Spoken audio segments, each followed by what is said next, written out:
Matamgi Manipuri Wari channel asibu tabiriba khwai pumnamakpu taram nokchari ngasi muglobirasi Tingkhanggi Leirang 13 suba tangka Laizana laurakpaduda rasu pakhatna laizagi machindu khangmen melaga Kaigino nangna dyam kana lauridubo laugano aduga nangi kasida ai changami haina punsibade haidolaba nangi mungmanung amadi nangi nothoi machada mikupta manglena khango Laiza sumamitu khanglau lauthoi kibana masadusu thak thak niklabani rasu makuttu khangtha thadoklaga laizada marau leina yenglamlaga yam thuna chenthokki Laiza hoigi kasi second floor da oibana makhada leiriba misingdusu amata tade Rasna tauramliba mawngduda Laiza su masadu gyanmin tade makhada khangfam famtaraga manglaga lei Hausiki nupadubu nahangi chapiba nupadu natrane kaigino mana sigi kada changlai sibo aduga dadada so haitokanu so haiba ai sum kisaleda Wakal se khanna khanna thongduda kina mukyengi thongdu ifak fak laga leibaduda amukka hena kiba fawi tapna hogalaga table mathakta phone da thari beisaidu muthatlamlaga khongthangdu tablap thangleduna mamittuna kirup akoibadu yengna lakpana thongjin mapadu yawbaga thongdu thingjili aduga lock set tawshili thongdu lock tawshinba loibaga laizadu sorama sangna hontharaga thongdu da ngaraga ngaihat leptuna wakhalda sukhali Kaino aina hojik tawgadabasibo aigi punsi se karino ai gyan tadre icham chamne hingjaba punsi sida karigino isorna sanabiriba lila mayam sibo ai mafam sida kuina lebi hadre ai yumse thadoktuna thuna chatkrage Waraba matamda achikpada idom leiraba matamda thamoi sengna nungsidakhiba mabu mitta khangu urai mamitta mapira cheladuna lamjingbu kauduna kablai Talamjingba aina sukwana leiribase nangdi khanglam loiko nangna ibu lana larongani ko ai landabani talamjingba ai tasingna landabani mi phatte sinaibu habibani ima nachagi punsisibu yengba ngamlibro ai bo sugamna wahalise karigino asumna wahangadaba saruk ai nangina nakta lagi ima ai hingningdre machinda penduna solaga hi kapi laizadu Asomda punsibasu laizabu mathanta thanambadu masadu leitade ansugi dress leiba loraga yumda halaknaba gari du start tauna angang macha thaba number du da call tawshili Somda laizasu table mathaktagi leiriba phone du ring makhol du da khangprek khangi phamlambadu phok hogalaklaga prap laktuna phone du da munna yengi phone gi screen du da punsibana nampu da kapke photo du chongthorakliba du ubada Laiza sungak na mamittu khuzillaga photo du da munna yengi aduga wakhalda sukhali Kaino sina mi phattaduna nahan namdana kapke photo du natrane aibu isai su muthatkre moigi sibu phone la iba kaido ora malene Wakala si khanjana ringai call du su tatkre asomda anam kanba nupa du su hanba leite amuka su tawshilai Laiza su phone du da munna yenglaga Aima amuka story ne ngarang suna takpibadubu aibu kawkreni angang masda namdu jala Asi haraga laizadu angang baduda makutuna kit mathong marong khangdana nami call du kakpada on khre Punsibasu phone du kaklakpaduda mamai du leithoklaga nakanda tongliban sudan silaga Ansu nanamada phone okpadu takpidabro Takpibani da cho Aduga aina phone tawda kakleine Ansudi khangzadabanina laknarai Is yaribada cho yum yawdore inamadu kaisum tawramoyi yumda lengdana lerangani Punsibasu gari du thongna khumlai Yumda lengdana lerangani haibidi khangi nanamado yam kiganmani adugi naina call tawrishi Ansuda machindu paithoklaga Is loire nungthil sidabu kaisum kiram loiba tacho inamado ngang nate Punsibasu makha tarakidre tanjadura leishemasu call tawshilai punsibasu call du paikhatlaga law thadoklaga Hello Kengba nang kalai dele Ansugi firo lerubani singzamidi yoksile Na baibo nangama natu thigibadagi call phok tawbirakpa nate Punsibasu nokfi tawraga khumlai Somda thabak khara chenthok chensin tawbagini Hoida, nang heng chakauba lakpada nupi manamdi namhalakkanuko, nupi thidaba akhoi hinade. Hayoktaba, angang yaurine, karang nganglakano. Ihi, kainone, hayengi gari se kamaina tawsige, nangna domdagi thagera, aina silaga thakro haibro. Gari do, ani tharase, tomalgi gari siga nanga chaluragera. Hoi, adusu ye, lingjel hoigi do ayu ene chalagi. Haige dablurabo. Ado, fagi su fagi ni, noye maduri kamdauri. Nungsinabda loire, dada haisina kem chatokpa ngamdre, adunabu noye phabo kaushile. Wahai dudan susu. Leise madu tik nokladuna. Yare da kengba, angang mamangda yam hainingde, thang ten yaunaraga chen ki menupini haizimbirano. Thajadraga tona, thamose, ai gari thauri, kona taurage. Asi hairaga punsibadu phone kaktatli aduga ansuron silaga. Makhadi kadai tamge haibno. Khangde da tacho. Karigi khangdabi yabro, kadai da tamge haibno. Ichanna tamningwa famda tacho na tamhangani, kakada haiganu, nang tacho leisini. Punsibagi wada tabada ansudu mabukning nungsibasu fawi tablap kumlai. Tacho, mamasu operation tawba kuidribagi masake akandri. Chichisu chako buloi baga changkrani. Aduna ayakoi sira sum tamlageda. Farene, exam hega haidokpaga admission tawro. Hoi tacho. Punsibado muktumina lay ansusu makoktu nontaraga machindu haifet chinglaga nokladuna wakalda sukhali. Akhoi daisidi minungsi yam chawi. Asomdana manau nupasina ingit irang amta khangbide. Ini mbokne haina tawridu gyan kharidi tare, nahangaiga manade. As khangdeda. Ina manama oiraga leibasida aisu babab thunama oininglai. Aina sugamna wakal sagalisibu da hen mana nongmadasu nungsibu wai haide. Magi sibu khangnaba nupiga leiramde jalo. Leiramladi aidi asa kairine. Yum yorine ansu, kari wakano aduk mata thina khalidabo. Punsibana thongdo hangdoklaga leplaga leirambaduda ansusu khangprek khangi mamaidu fat hangalakpada sumangda gari khamlaga leirambaduda ansudu nokfet tawraga pakhatna garidagi kumtharai. Punsibasu ansuda yenglaga hai angang oina mangbi tawganuko. Ansuda chatna mangdida dacho ai ninigi fisa hana pirukige ko inamagidi dachona pariba poltindri yaurabani. Hoi Yam pakachabado mataktane tacho hana karamo. Asti hairamlaga ansusu ritagi kada changkre punsibasu nokfet tawraga yam thuna kakhalai thongda lok tawraga leirambaduda punsibadu swailawi thongda kokok thiladuna. Laiza, tabro. Punsibagi khonjal tabada laijadu khangprek khangi mamitu khanglaw lok thoklaga khonjal da munna tai punsibasu laijana khumlaktabaduda khonjal da pakhatna kaurai. Laiza.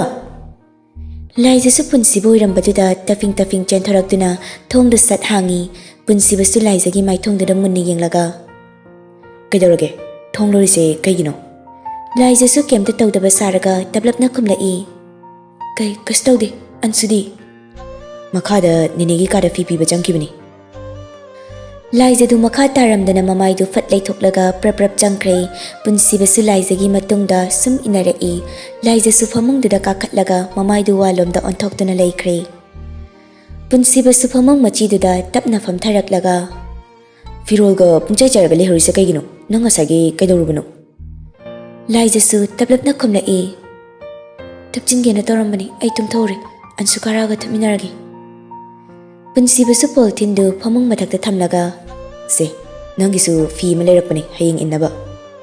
Laijadu mapidu tap tarai aduga khonjaldu siri hairai. Dada, chakobu siluraga ayum doina thinbiyu. Ayam ware. Laijagi wadu tashinade punsibadu ona tainaba oina khumlai. Hayengdagidi aina lairik takpiradawni. Laijasu handakti kapngang tawrai. Lairik kahiningde ai nangi nanakta leibase yam ware. Ayum doina leizarurage. Aibu thadokpiro haibane. Nangwa thaidokano. Yumdasu sat. Phone lakpagi ring khinglakpaduda punsibadu chap lepi laiba kolduda munni yenglaga laijada haifet yenglamlaga koldu paikhatli. Hello, baba. Hayeng ngana dum tharage. Auto da lakano baba. Ai gari tharke. Wari sana na punsibadu thokre laijasu kaplaga lehawi. Numittu mahawkre mathangi numitni chakauba chatnabagi mayamdu ilang langi.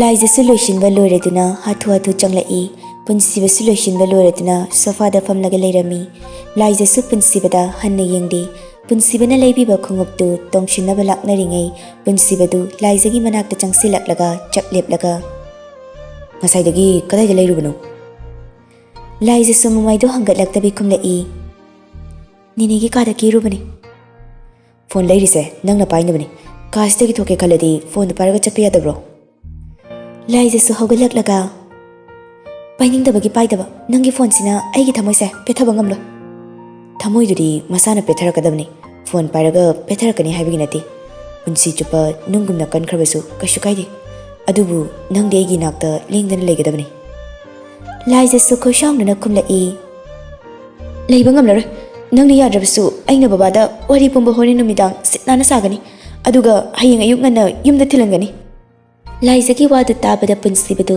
tik tik noklaga karimdana hairai Hoi bima aingondagi nakuboktuna hina sathibani hayu hayu babana bu nangbu yumda ek thinbiraba khorakpam punsiba ming hongbiye se phone se bag thapchilu phagi tobuneba chatlamda ista sagunu Laizasu khoishangna punsibagi makuttu khangin inthoklamlaga khongdu hek thangba hobaga makhong namadu satlai theklaga punsibada paishilai Punsibasu Laizabu khangkon konsilaga walduda ngaklaga lei Laizasu shilamba mamittu tapna pangthoklaga Nangi khungupse ai tongba ngamlaroi amta loktokese kolisi thado Punsibasu nokfit tawraga Laizabu khangta thadoi Laizasu fatnon thagi tawi punsibasu Laizagi lengjumdu pairaga Nang aina leibiba khungupta tongdana chapyar Laizadu fuk haugallaklaga khoisawnana khumlai Nangi khungupse ai chatpa hitra habani khongsi teklagadi chakaubaga pungtok tokani ngasi Punsibadu wangangda Laizagi makuttu tap pairaga Nangi punsi lambise aiga khusamnaduna chatminage khanduna nangbu aigi napte thambani nangna chatpa ngamdaba lam khuding aina lamjingbiduna nangi na khutsi samlaga panthung yawnaba chatkani se nakhongdo tapna thangu ai sambigi Laizadu peri peri hairai Dada ai talle haibani tuni haibani amukta stongdre haiba Kaistoro haibani hayeng isai sakbi afawi singer oirakanda asiguma tongba hitradi pera karoidro Punsibagi wadu tabada Laizadu ngakna yenglaga Dada Punsibasu Laizagi khongdada yenglaga Se kiganu mi changladi natai kya char khongdo thangba horo Laizasu yam kina khongdu thangba hawi punsibana makut sambibaduda kashum tawdabaduda Laizasu nofit tawrai Ashumna punsibana kut sambiraga Laizaga stair kumtharai Anidugi pibamdu ubada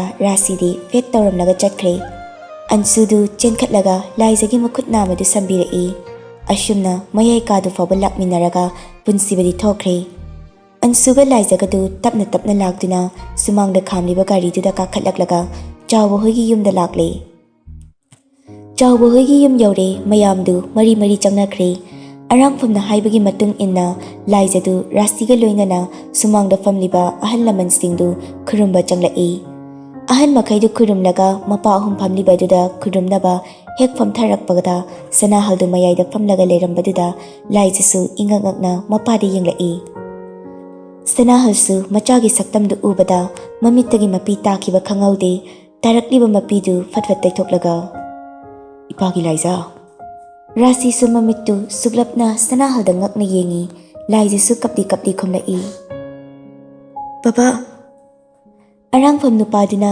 nakandagi haizilai Bema napi taba phateko nang babada khurumu Laizasu tapna khurumi sanahalsu Laizagi makoktuda tapna nanthabi Nupa humdu khurumba loiraga mama humdu khurumba amuk changlai Thabasu yauraga leirambaduda Laizadi amukke hena ngakre Thabasu Laizabu ubada mara leiraba misak oibana wahi ama phawba haiba ngamda hi kapkhalai Laizasu thabada yenglaga kapli Ima Thabasu Laizabu khangkon konsilaga kapngang tawrai Ima gi Laiza ima lale ichagi maphamda ima yamna lankre nang ima bunga uko Thabani thazadana kolaga kabdakpaduda Laizasu thamoidu khangson sonthaki apopi mamagumna khalai masu thabada konsilaga o khongna kappi Anjuga Lingjelga Thoraktuna, Laizabu Imungda Pushilai, Ansugi Kaduda Changlaktuna, Pamunduda Fami.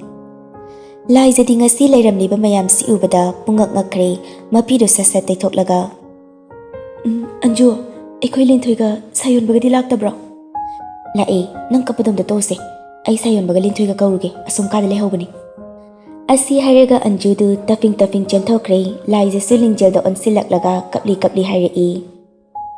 Lingjel, Anju no yani, Ayam no warobra. Ay, Landilanda Benico Lingjel. Kapkanu Haraga, Sunkapi, Nangna Laiba Pabio Kibada, Equina Kadobagi Waruduno, Waruba Sauba, Amatalati, Nangilu Yumbaduda, Napunsi Taranga the Basarne, Punsi with the Taramanafe. Lingjel Giwa the Tab the Liza do, Ingang Yangla E, Tanjadu the Sayon by the Chancellor E. Chichobia Liza Suma Maidu, set late Toklaga. Sayon ba? Sayon basu, Liza bu hek ting na Tanjabo Fangladi, Hairagi Matagum, Singlaga Lerakpa Oira Mali, Machigi Manakta, Changsilaklaga, Machigi Makutu Pairaga, Yamkina Haira E. Chichobia, Ibaina Haiba, Nang Saurgusum Lay, Nang Ibaina Paraga Chimbi Saugano, Ibaidi, Kemta Kangzadabani, Ibagi Maraleti, Aini Ibaida Haraga, Chichobibu, Harga Jalanmani. Ha! Liza Sungak na Sayon with the Yinglaga, Mami to Kangla Toklaga. Kay no bungo nang naharishibo. Sayon basu, Machigi Mawong Duda, Kiba Faura E, Liza Gimakutu, Kangtata Doklaga, Kongap Amani, Tung Halaga, Kirup Yanglaga. Chichobia, a singoni, Nang Sorokanova, Warido, a Fazana Sagiba, a queen mana, Ibailu Yimba the Farga Jane Cry Duda, Chichobina su, Ibailu Yimba Pam the Duda, Talam Jing with a Hiba Chapani, Numito, Talam Jing was Lermde, Adudagi, a Chichobibu, can be never Taran be Hoida Muchale. Adusu Taran Villaram the Baduda, I super Matira Padagi, any by Punsi with the phone Toraga, Chichobibu can be Hirubadagi, Ibailu Magi Makuta Tajungada, Ibaina, Chichobibu can be given. Sayon Mana Haridu, Munda Taraba Matung, Lizedu Kian Mentadana, Lingjel the Yanglaga. Lingjel, Equabuna Haris Bucarino, I Kianam the Tabangamdre. Iche, a singmani, Abungana Harisa, Luchumi, Patabi Maurubana. Ichibo from the Tan of Silamani. Ningthoi na Harakpani, Lizasu, Ningthoi Conjel the Tabada, Mama Idulatora E, Ningthoi Sukapli Toraga, Lip to Nalerami, Liza Sukapli Toraga. Ichigi Ningthoi. Ningthoi Suchansilakduna, Machibu Koli, Liza Sulinthoi Makok to the Nantabiduna. Ichigi Ningthoi, Ichi na Laibak TV Oikibana, in a housing book, Mapung Pana Yangshin Mangamlamdre. Noi, Ichibu Sauganuko. Iche, Kaigi Saudino, Saudi, Ichi Pensina, Nungai Panalaki Beduni, a queen of Pamjabasu. Adum the Hagan Lintoi, Iche, Nungai Bam from Tibanati, Imaga Babagas Sorongani, Adubu, Ichi Landabani, Ahaluraba, Ipagum la Babagi Kalaga, Lohong Badu Yakibani, Hausiti, Lohong Basulori, Moigi might chop never stormed. Aduna, Ichi hang the giddy, Yum the Halani, Mafam Duda, Ichi Makatana, Yum to the later.